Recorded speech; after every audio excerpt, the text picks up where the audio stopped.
O bakit ginagamit ang tangent sa pagkuha ng apotem ng kahit na anong polygon?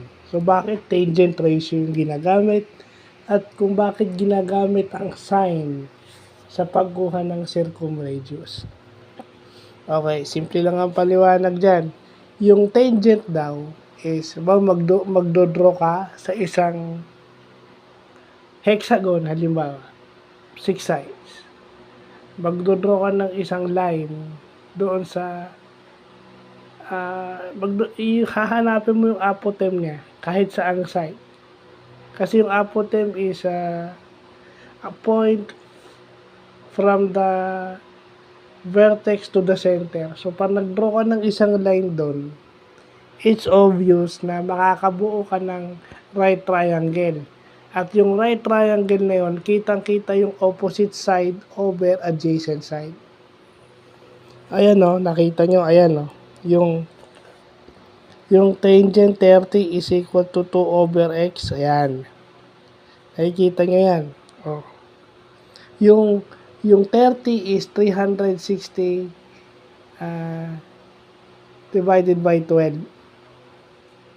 Okay? Kasi 6 sides, 6 sides, yung angles, yung ano nun is parang yung sa ano kasi yun di ba yung 360 kasi sa lahat ng polygon yun. Yung 360, i-divide mo siya sa 12.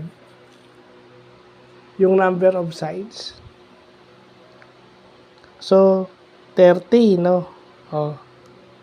Kaya nakuha yung 30. So, 30 is equal to 2 over x.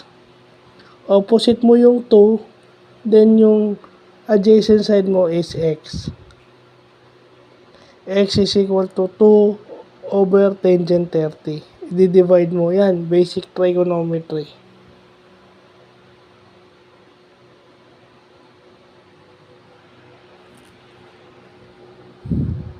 Kada nga.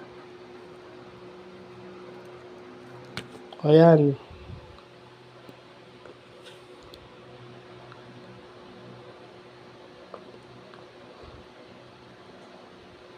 Ngayon naman yung sine, bakit siya ginagamit sa circumradius? It's because of yung circumcircle. Okay? Yung sagot daw, yung common value daw ng sine rule o ng sine law is yung diameter ng circumcircle. Kaya nga 2r.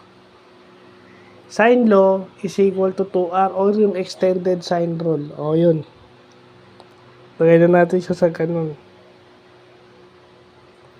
Ayan o. Sine is equal to opposite side over hypotenuse is equal to c over 2r where r is equal to d over 2. Ayan. So, bakit sine yung ginagamit sa circumradius at tangent yung ginagamit sa pagkuha ng apotem o in radius? So, yun yung mga basic na bakit ganyan. Kasi baka natatanong natin bakit. May explanation naman kung bakit. Kasi kung curious lang tayo, dapat pag sinusolve natin to, dapat alam natin kung bakit tangent, bakit sine yung ginagamit. So, yun lang po.